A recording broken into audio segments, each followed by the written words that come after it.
And spawning in the top left-hand corner of Magnatha, we have the red Protoss player. We have the red Protoss, the South Korean Protoss. It is a creator. And spawning in the bottom right-hand corner, we have the pink Terran player. We have the pink Terran, the South Korean Terran. It is TaeJa. And if you're in the chats, you know what time it is. It's Gamba time. Predictions are open. Place your bets on who you think will claim the series. Best of luck in the chat. Now, coming into this, TaeJa now has a much more terrifying opponent. Creator is coming in as the heavy favorite. If this was StarCraft Evolution, I would lean towards TaeJa, but this is purely StarCraft 2. So we'll see how TaeJa fares. I haven't really seen TaeJa in a full series force to play SC2 Terran. We'll see how he's able to keep up with the meta. We'll see how he's able to keep up with Creator. Oh boy. As I believe Creator is the number 2 seed of the tournament, Bjorn being number 1. So not an easy opponent. Oh boy.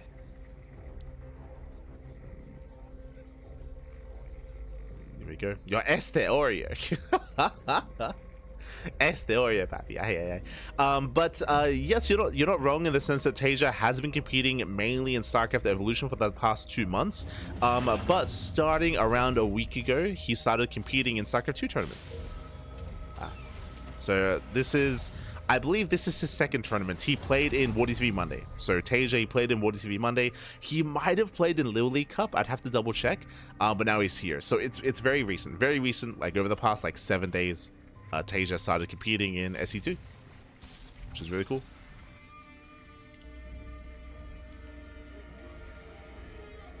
Yeah. It's very recent.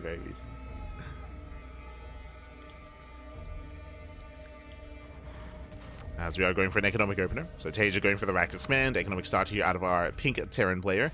Meanwhile, Creator back at home, just getting to a standard start himself. Creator, he is one to mix things up every now and then when it comes to his build orders, when it comes to his tech of choice as well. We have seen him mix in rover-based openers, Twilight Council into Charge, Twilight Council into Blink.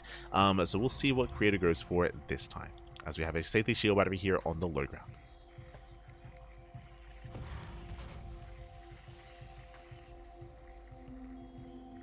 Creator versus TaeJa. Did they compete against each other often? I don't know if that's true, because if you remember, TaeJa was one of the players that's left Korea, right? Like, he's one of the players that competed in WCS Americas. Creator did not, right? Creator, he was in GSL, he was in Pro League. So I don't know if TaeJa and Creator played against each other much back in the day, just because they were in different regions. Back in the day, there was like a distinction between, you know, the quote-unquote foreigner Koreans like TaeJa or Jaedong or MC or San or, God, who else am I thinking of? I said Daishi. I was thinking of another one. Daisy, that's what I was thinking of. Daisy and all these other players who competed in, you know, more foreign tournaments, more so than the others. Sad. I don't know what their history is like, to be honest. How often they played.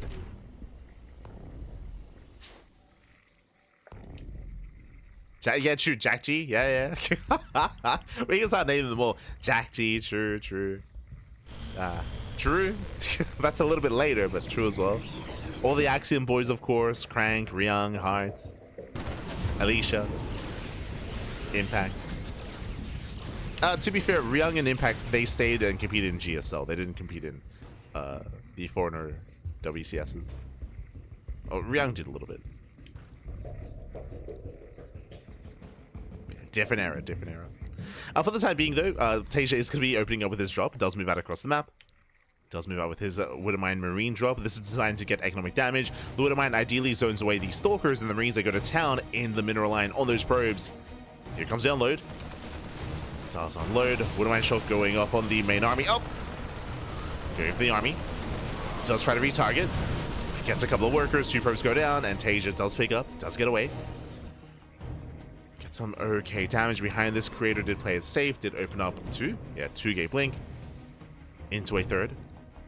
A very greedy opener actually here by Creator. And so far, so good. He's getting away with it. Back at home, TaeJa is following up with Cloak Banshee. Tank production on the way, Cloak Banshee as well. And TaeJa, he does take a third. Unlike some of the other Korean Terrans out there, like your Cures, like Bunny, like Maru, TaeJa, he's not setting up for a 2-base all-in. He is playing more macro. Okay. I'm here for it. I'm ready for it. Let's go. Let's go. But you can't mention Daishi without Jack G. True. Ah.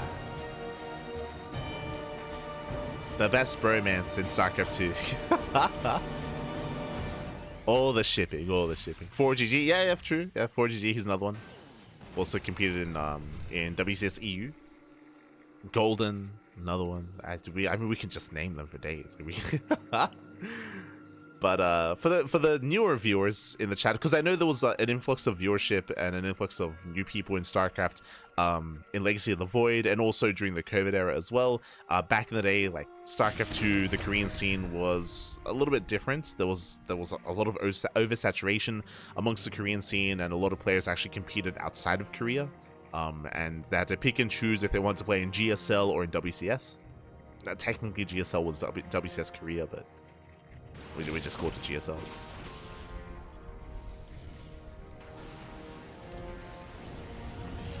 So there was like this delineation between like Kesper Koreans and like non-Kesper Koreans.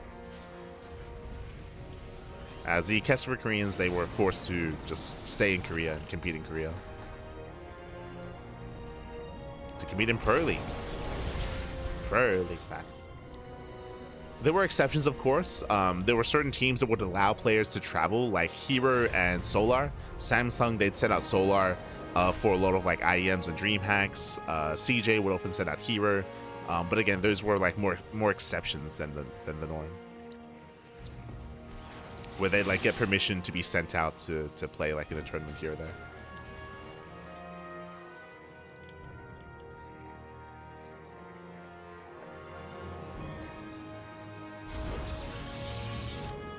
There was that one time the Flash played in IM Toronto. Yo, that was a banger. I still remember all the hype videos about Flash at IM. IM Toronto was sick. It was hype. From here, though, sorry, I was a little bit distracted. From here, Creator has been relatively passive, getting a 4th base, saturating his 3rd, building up, and meanwhile, TaeJa is going to be embracing mech. Again, mech has been on the rise. If you've been watching players like Cure, players like Clem, we've seen a lot of mech as of late. If you recall, it was, what is he Monday? Clem, he played nothing but mech. It was, Jesus. It was a lot of mech out of Clem, and likewise, again, a lot of mech out of Cure, mech out of Maru as well. Has been kind of permeating through the scene ever since EWC, like Esports World Cup, and post Esports World Cup, we've seen more and more mech against Protoss, and we've seen a lot of success with it as well. So TaeJa looks like he's been keeping up with the meta. he knows. TaeJa, he's been watching StarCraft. Knows how to play the game. As we are embracing Battle Mech. Meanwhile, Creator, he is going to be pushing forward. He does have... No, sorry, he does not have Storm. Has mainly a Gateway composition. Ooh, and without Hellbats here, the Zealots, they can pop off. They're pushing in. Yeah, Cyclone's getting trapped. Tanks, they do siege, but it was a little bit late. We're running out of Zealots. And we're running out of Zealots here. Stalkers are trying to hold their own. Nice of them tanks, but the boys are being pulled. Can we save the tanks? Can we buy enough time? Tanks land. Ow, they get lifted. They get lifted once again. There we go. Phoenixes get focused down, and TaeJa, he will take the fight. The tanks pop up. But at what cost? At the cost of 16 SCVs. Yeah, 16 workers go down. Brutal losses there for TaeJa.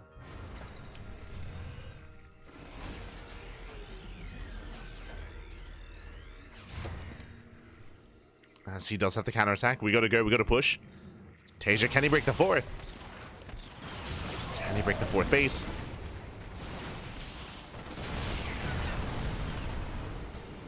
Here, moving in. And he will go on top of the expansion. Creator getting ready for the surround. Yeah, coming in from a full 360. Blaze on forward. Gets 1, 2. Resets the tank count. Zealots, they do get shut down by the Hellbats, though. Yeah, Hellbats, they shut down the Zealots. Stalkers are trading well. And Creator, he is barely trying to hold on here. Down to 5 Stalkers. He warps in. Does warp it in time. And TaeJa's out of Cyclones. He's out of Cyclones. He's down to, what, 3 Cyclones left. It's still so close to TaeJa. I don't think he has enough. Barely not. And all with his reinforcements.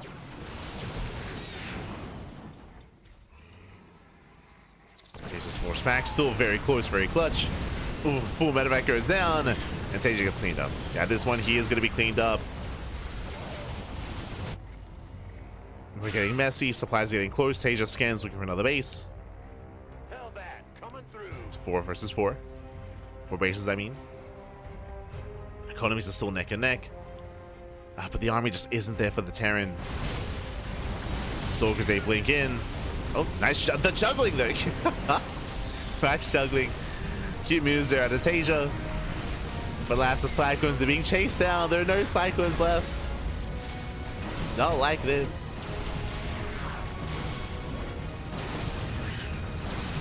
And without Cyclones, this army just doesn't really have anything here. The Hellbats are doing what they can. Warboys being pulled. Oh. The Stalkers do overextend. Okay. TaeJa, he's holding on. Oh, God. But the Warpins are brutal here. The Warpins, they do not stop. Creator still has momentum. And he's once again getting to the mineral line. Once again, Soul target firing at a Creator. You know, this is wing conditions just to make sure that the Cyclone count never builds up. It just never gets out of hand. As Cyclones are just keep being targeted down. GG gets called, and Creator, he will take game number 1. Whew, GG. Creator, he does take a lead in the series. Again, it was a very, very intense fight at the third base of TaeJa. I do think that TaeJa was late to pull the boys. A big factor in that fight was just how long TaeJa's tanks were in the air. If you remember, the Phoenixes came in, they lifted up both tanks, or I want to say 2 or 3 tanks, and they were in the air for the majority of that fight. Unfortunately, the lock-ons weren't quite able to connect with said Phoenixes, and again, he wasn't able to buffer. He wasn't able to buy time. By the time the tanks landed again, like it was getting close, but alas, the tanks, they weren't really a factor until the very end. Until the very end of that fight. With that, TaeJa, he lost his mineral line, if you recall. He lost all of his workers, and he was kind of forced into an all-in. GG. GG, well played. We're getting into game number 2, and we'll see if we can force the ace match. We'll see if we can go all the way. We can go the distance. As spawning in the top side of Last Fantasy, we have the red Protoss player leading the series 1-0. It is a Creator. And spawning in the bottom side of Last Fantasy, we have the pink Terran. It is TaeJa.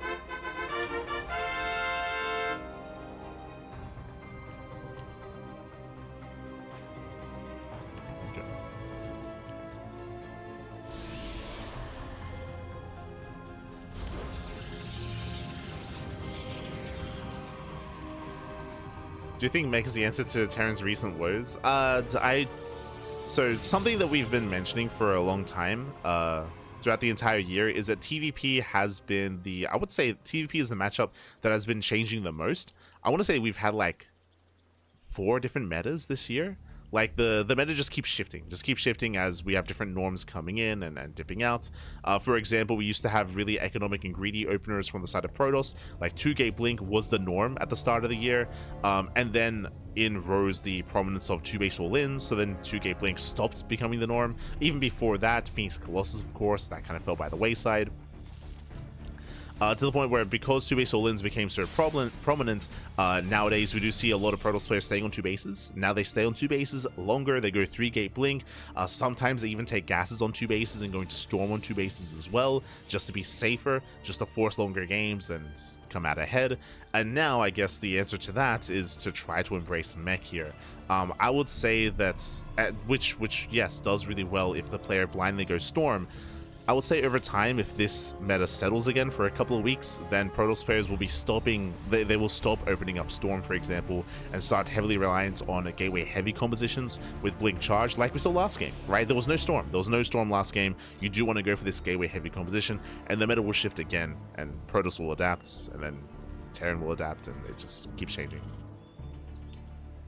So right now we're seeing a lot of mech, but as we see more of it, Protoss players will get more used to it, and then they'll adjust their builds or they'll adjust their openings. That's typically how like the meta shifts over time. And again, it's happened quite a lot this year, specifically.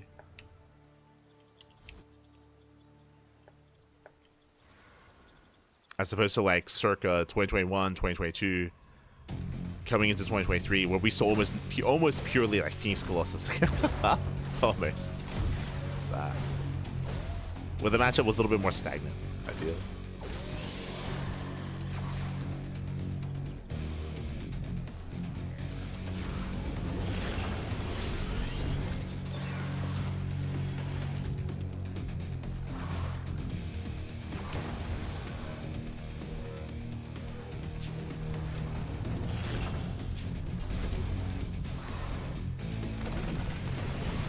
From here, Creator, he does poke in, does find his opponent.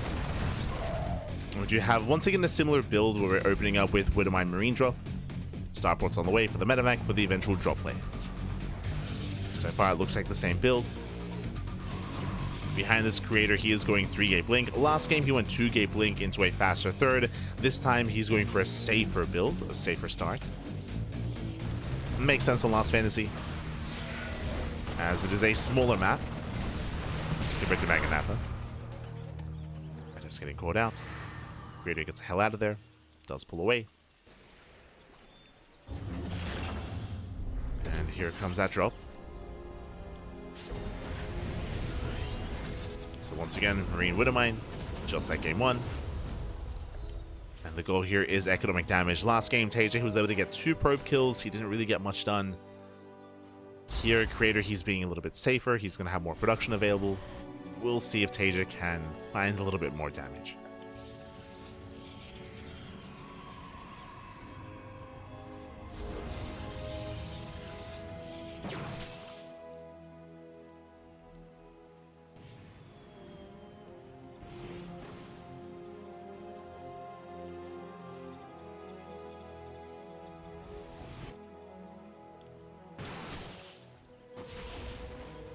TaeJa is zoned away. Reaper goes in. TaeJa, he's going to be scouting the follow-up here. Doesn't see too much, as, I mean, there's not much to scout. And once again, we are going to be meching it up. So the same follow-up here out of TaeJa. We're expecting Creator to go for another Gateway Heavy style. Creator, he's coming with the Observer, and Creator, he will soon confirm the mech. So once again, he wants to go into heavy upgrades, into Charge, Wing Stalkers, Archons, and Immortals.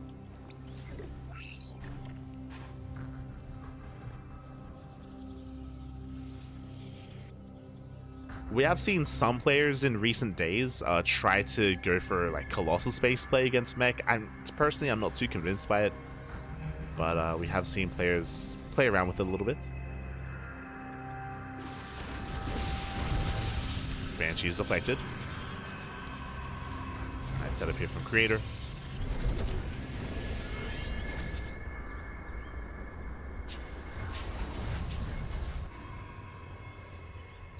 Is building up.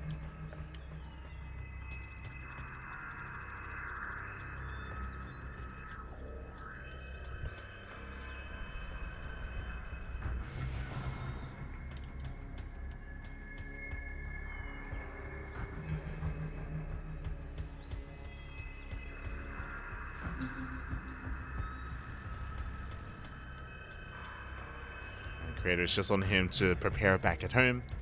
Warping in more Zealots, more Stalkers. Massing up his army and engaging ahead of time as well. The last thing he would want is for this army to rock up and siege up outside of his bases. Bearing in mind it's only going to be 1 tank, so only 1 tank, then it's a Cyclone. I think I saw a comment earlier talking about the lack of tanks. There are 2 styles you can go for. If you recall, Kira on Pylon, or specifically on Pylon, there is a style of mech where you go into a very tank-heavy style, where you turtle up on 4 bases, but here we're going for the all-in. We're pulling the boys. It's all about aggression, all about the speed, the Hellions, and the Cyclones. So it's all or nothing for TaeJa. He is rallying. He can repair as well. But going for an all-in here on this map is brutal. You can see how narrow the choke points are. Doesn't take many force fields. TaeJa, he has arrived. Force fields, they try to lock him in. TaeJa has to be a little bit careful about fighting out of range of his tanks. But so far, does get on top of the base. Hellbat gets into the mineral line. We can see Creator, he does get on top of the tank. Comes in from behind. Tank goes down. Nice juggling. Saves the Cyclone. Base falls. And are we going for the base trade? Oh, we think about it. Does think about it for a moment. TaeJa keeps moving in.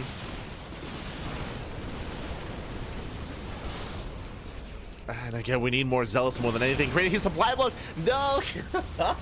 I was wondering, I was like, where are the warp ins? There's a supply block. Brutal supply block. Creator, he cannot warp in. He cannot spend his money.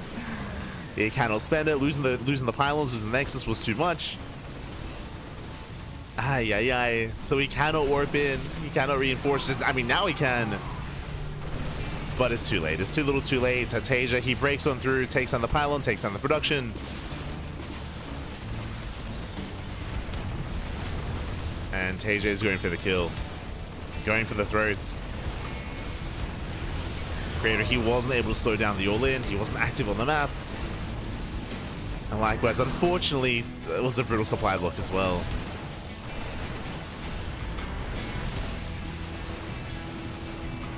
Could not stop this. As we're down to a handful of Stalkers. It's what, 10 Stalkers left?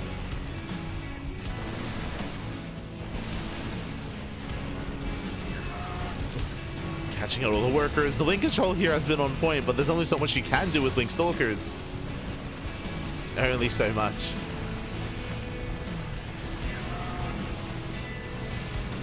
As TaeJa is still rallying across the map as well. Chasing down the final Stalkers. The Banshees, they're going ham, and with that TaeJa, he has done a GG gets called. TaeJa, he ties up the series. We're going to the ace match. Whew. GG. GG, well played. Creator, he saw the mech that was coming his way. He scouted the production in the main base, but he wasn't able to really confirm the army as it was pushing across the map, and he wasn't able to engage. He wasn't able to slow it down. Ideally, against these all-ins, you want to be able to force in early siege, pick off a Cyclone, pick off a tank, pick off a couple of key units, give yourself time to get ready back at home, but that was not the case. Creator, he was caught with his pants down. GG. GG, well played. With that, we're getting into the ace match, and we'll see how this story ends, as Game 3 is going to be on Persephone. Oh boy. Here we go.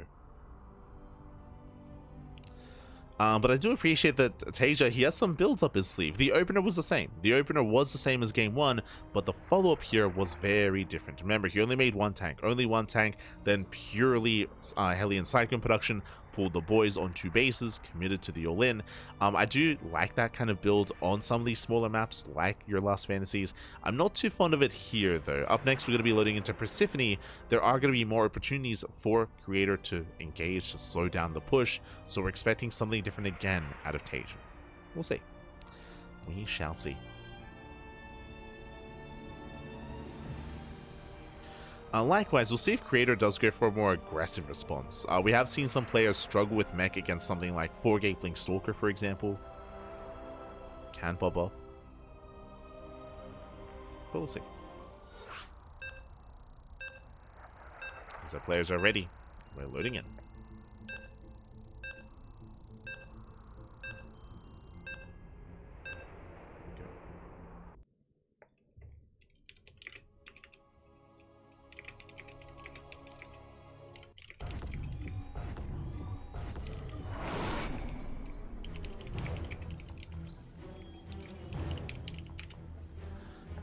We go spawning in the top left-hand corner of Persephone. We have the red Protoss player. We have the South Korean Protoss being forced into a tied series. Can he bring it back and make it to the semifinals? It is a Creator. And spawning in the bottom left-hand corner, we have as opponent, we have the pink Terran player. We have the South Korean Terran tying up the series, forcing the ace match with a unique 2-base mech all-in. Coming into game 3, what do you have for us? It is a TaeJa. We go.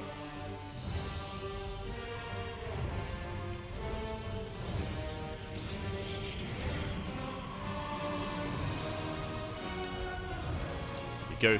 As TaeJa does open up double gas. Interesting. So double gas opener, faster factory. I believe this is the first time he's going double gas in this series, if I'm not mistaken. Do you believe? He will be going for a more tech-heavy start. Meanwhile, welcome to Persephone. Persephone is an interesting map, has a couple of unique quirks here and there, like our healing pad, we have some goal bases, we have speed zones as well, short rush distance by air. Does allow for drop play to hit a little bit faster.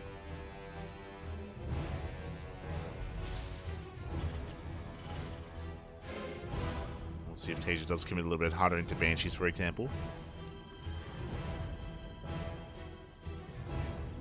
This creator does poke in. Scout is denied, and the factory is on the way. For all creator knows, it could be a CC on the high ground instead, so creator's working with incomplete information.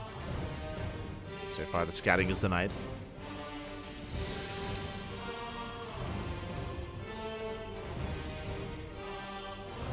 Once again, though, we're probably expecting mech out of TaeJa.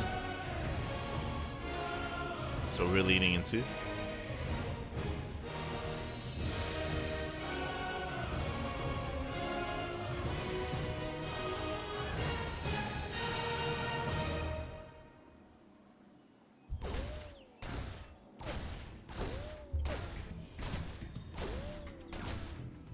As once again, Twilight counter opener out of creator. I was tempted to see if he was going to mix it up a little bit more. So far, not. Let's open Twilight Council. Oh, hello. Setting up a proxy across the map. With this, he can reinforce, he can warp in. We'll see if he throws down extra gateways. Have my attention. I did speak earlier about 4-gate blink and how I feel like that should be a little bit stronger against mech, against what we've been seeing, but see what's on creator's mind. Twilight Council is done. And we're going for the proxy Dark Shrine. Okay. We are mixing it up here. A cheeky build out of creator. Now, when it comes to proxy Dark Shrine, this can end the game. Straight up, it can end the game. We are relying a little bit here on our opponents, on our Terran player here, maybe having a little bit too good macro. Now, if TaeJa mules at the wrong time, that's what it comes down to. If he mules, and if he does not have NG for a scan, these DTs can end the game. We've seen players like Bjorn just insta GG to this sort of thing. We've seen it against players like Cure as well. Like the best Terrans in the world have at times fall into something like proxy DTs. It happens, man. It happens. Oh. Meanwhile, nice round. Very nice. 3 probes do fall, so a bit of a 1-to-1 trade. That was 2 Hellions, a Reaper for 3 workers. Meanwhile, here comes that Dark Shrine. Oh boy. This is also a meta where, I mean, we still do see Raven-based openers, but we haven't seen a Raven at all this series. True, right? Like TaeJa, he's not been playing Raven. Whereas in standard TvP, there's a higher chance that a Raven would be coming out to harass across the map with auto turrets. That isn't the case here. Here come the Dark Templar. And currently there is no scan. Oh boy. Yeah, currently there is no scan. Mules were spent at the natural. Does notice? Yeah, he doesn't. He knows. He does notice. Boys being pulled away. We're buying time for the scan. So far, 40 NG. Needs more time. Damage is being done. From here, he could try to like force his way into the main. Ravens in production. And so far, this is crippling damage. No mining here at the natural. There's the first scan. And we're about to have another. Yeah, we have another scan as well. So again, this is... It's okay. 4 CV kills. There's the second scan. 4 CVs. Mining was denied, but TaeJa does hold, does defend. How many Banshees did he make? Just one. So just one Banshee. He was forced to make the Raven. TaeJa did not cancel Cloak. Ooh, so Cloak did finish, but he only has the one Banshee. So not the best setup here. As TaeJa does move in. Speaking of, where's the Observer? Observer's at the natural. Banshee gets 1 probe kill. And TaeJa is going to be embracing mech. Now again, after the opener of these DTs, they did fairly well for themselves, and they go back in. 2 more CV kills, 3 SCVs. Raven has arrived. But Creator, he will save the Dark Templar. So I'll save them. And cheeky moves here to Creator. Warping in 2 more DTs. Morphing in a second Archon. With this, he's building up his Archon Immortal army with charge, no blink.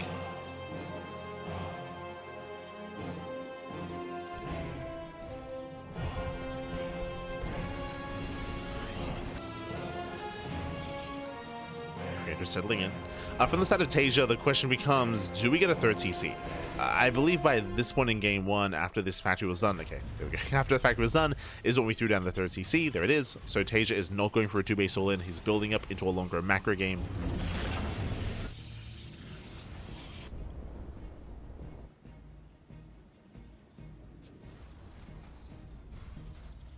Alright, building up. Upgrades are kicking in. And if you recall, I mentioned at the start of the last game how we have seen some Colossus-based play against mech. It looks like we're seeing it here. I'm still not entirely convinced, but can work well against specifically battle mech.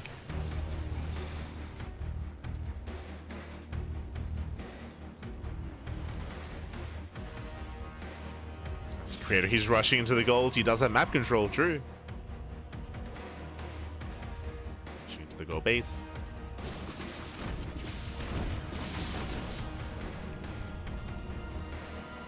She's still being an annoyance. Creator, he's in position to deny the third. There is no third base yet. We're a little bit early. Creator pokes in. He's posturing. He shouldn't push into the defensive setup on 2 bases.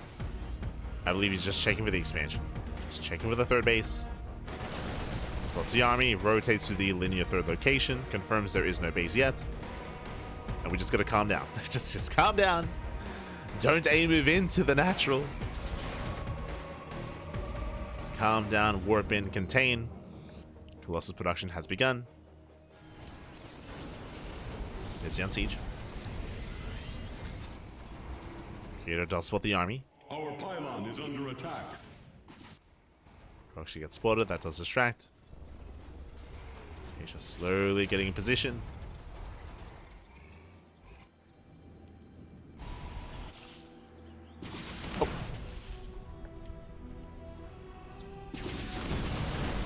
Who catches who? Nice force fields. Yeah, force fields, they lock down the tank. Tank gets caught, Cyclones as well, but doesn't quite commit. Again, Creator only fighting with half his army at the same time, drops into the main. Oh, the Prism gets shut down. There's no way out. But the Archons there, forced to recall. And they will recall. They make it back in time. Creator, he main arch over towards the gold. The gold is fully saturated. And you know what that means? That means we're making zealots. We're making a lot of zealots here. That should be the goal.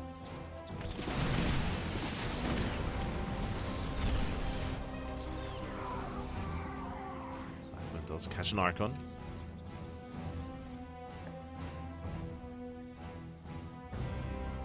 Creator has to be so careful not to be caught out.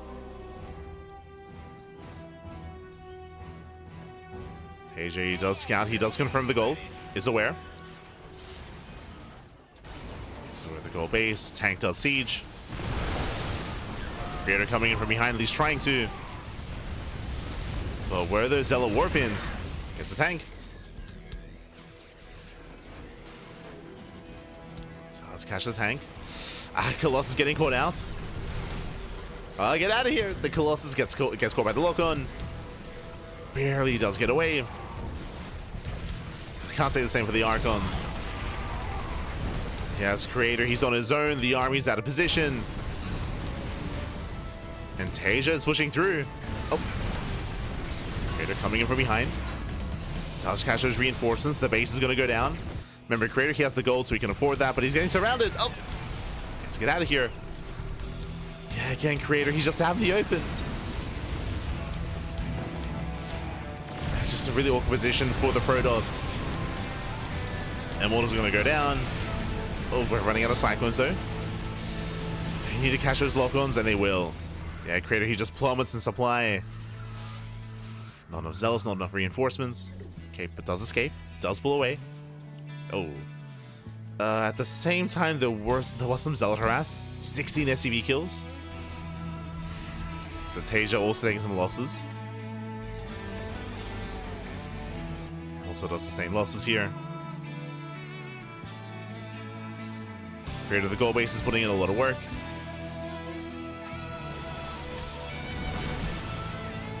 As the Stalkers are getting caught out.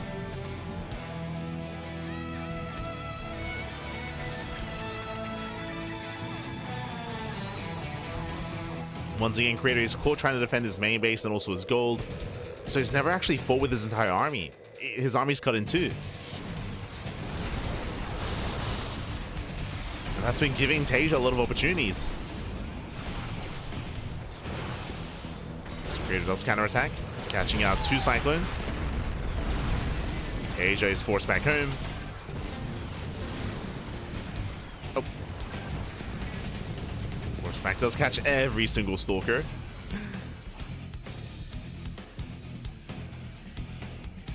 Stalkers do fall. Those are expensive losses here for Creator. Finally, the army is able to come together. It's been a while. The army does unite. Okay, what do we have? We have 5 Immortals, 2 Colossus. Ooh, the Hellbat's not quite in position. A couple of Cyclones get caught. Vikings are being targeted down as well. Let's focus firing on those Vikings.